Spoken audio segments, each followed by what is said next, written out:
Today I'm giving you a quick practical overview of Brisk Teaching AI. Brisk is a Chrome extension that helps you create materials, differentiate resources, and speed up planning, right where you already work, like Google Docs, websites, and YouTube. If you don't have Brisk installed yet, you'll add it as an extension.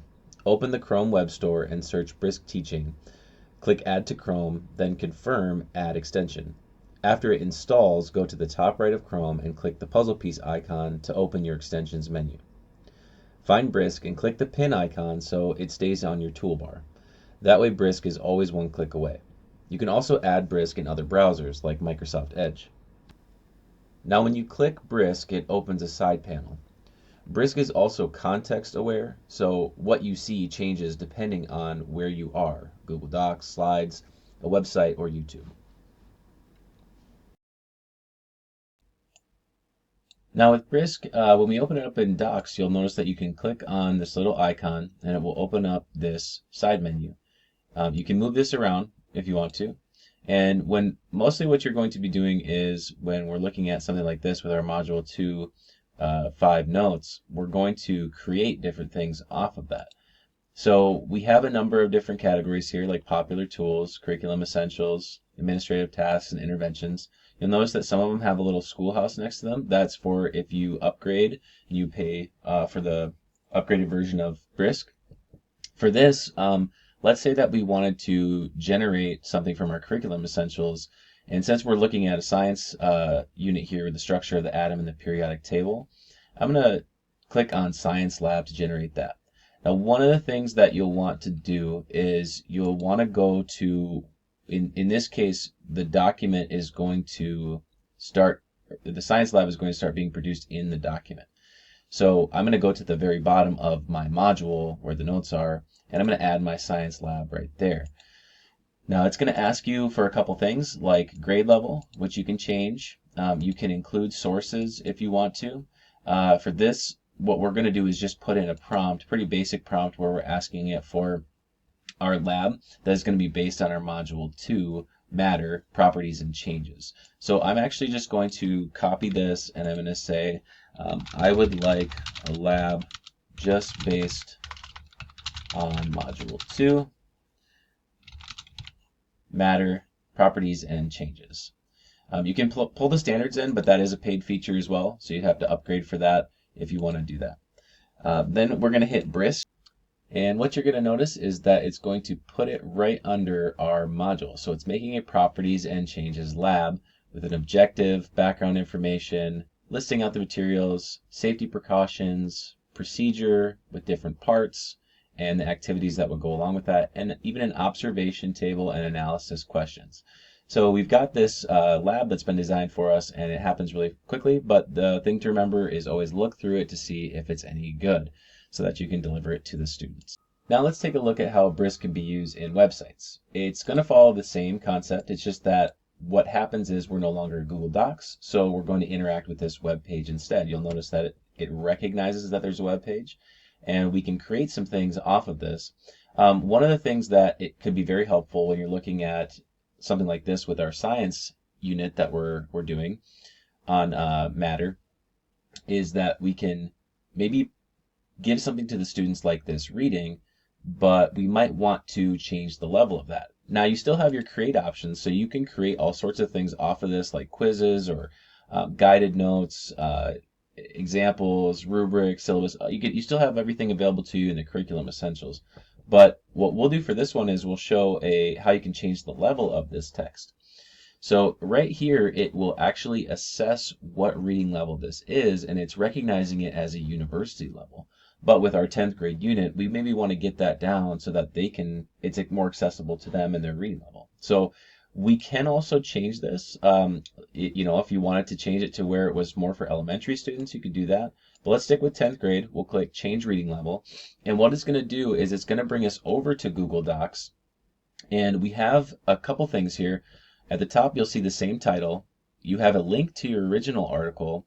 And then what it will do is it's repurposing the text so that it fits a 10th grade reading level. And you could do this with any website you can go to that has text. You can bring up Brisk, and then you're able to change the reading level for that so that you could then deliver that to your students. And this could be put into your learning management system, right? We could bring this over to Google Classroom or to Schoology or anything like that, and your students can read it. And because you can assign to individual students, you could use this as a personalized learning tool as well. Now let's take a look at using Brisk on YouTube. When you find a YouTube video that you would like to create materials off of for your students, we just open that Brisk logo again. We have it right here, a little icon. We click that, and now you'll notice that it's recognizing that this is a YouTube video. So from here, we can create different things off of this.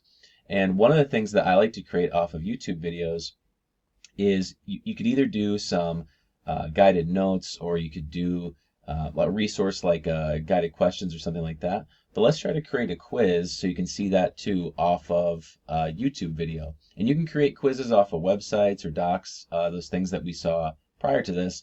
But let's see what it does for YouTube video. So this will automatically say create a quiz about this YouTube video. One thing you can choose is the output format. So you can make it do the questions in a Google Doc, where it would just be more that paper format that would be printable or deliverable to students.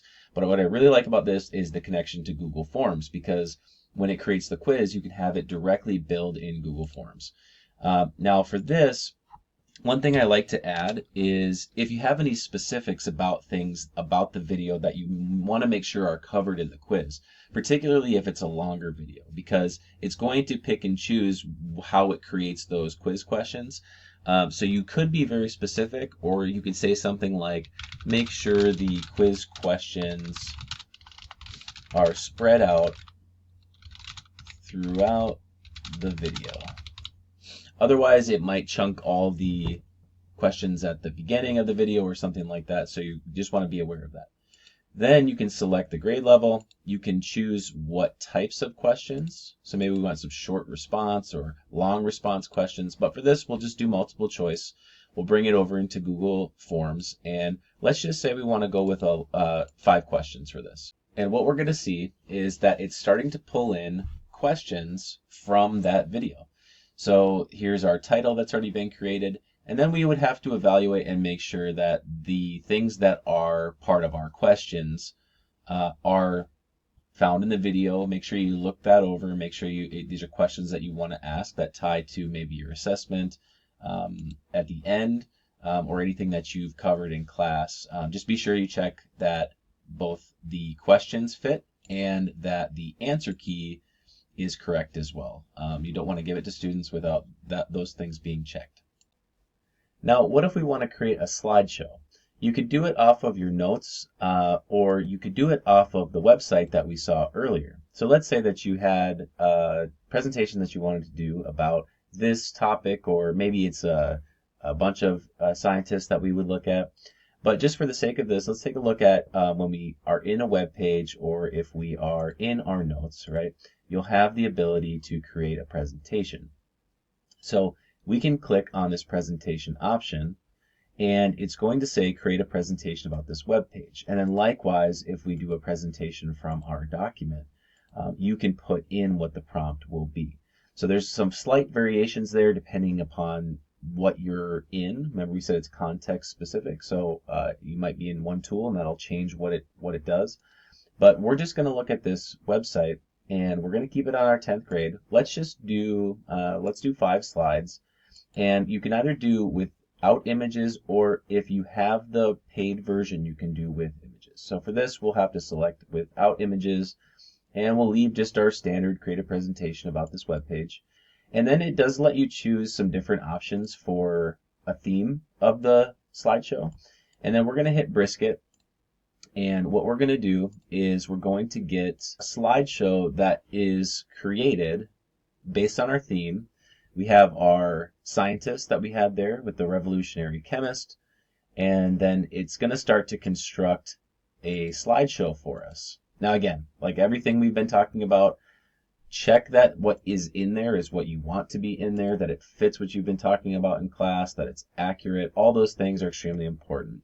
It is relying on the document from the web page to create that slideshow, so it should match up. It's just there may be some things in there that you hadn't planned on covering, and aren't going to make sense for your slideshow. But you can play around with that, create some things with slideshows from various materials that you have or from web pages that are already existing out there. Now last, let's take a look at a new feature that they've added, which is the podcast option.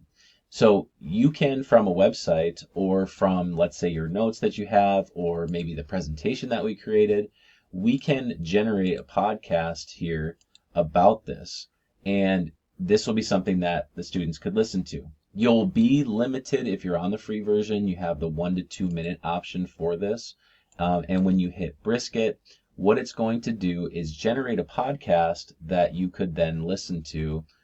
You'll see that it's kind of laying out our transcript here, and this is what will be available to us to listen to and share with the students. You'll see that there's a link here that you could share to the students, and it's going to stay within that 1 to 2 minute range because of our limitations with that free version. So let's just take a listen to what this sounds like. Hey everyone, welcome to Science Stories. I'm Amara, and today we're talking about Antoine Laurent Lavoisier, one of the most important scientists in history. I'm Marcus. So who was Lavoisier? And why should we care about him? Great question. Lavoisier lived from 1740. So you'll see there that it's playing the podcast for us, and we can download that podcast or share the link to students. So a really cool feature that is added in Brisk now that you can utilize for your class. So that's the overview. Brisk is most powerful because it works across the places you already are: docs, websites, YouTube, slides, and it helps with fast drafting for things like quizzes and even podcasts. There is so much more than what we can share in this quick overview, so be sure to check out the extension for yourself and start exploring.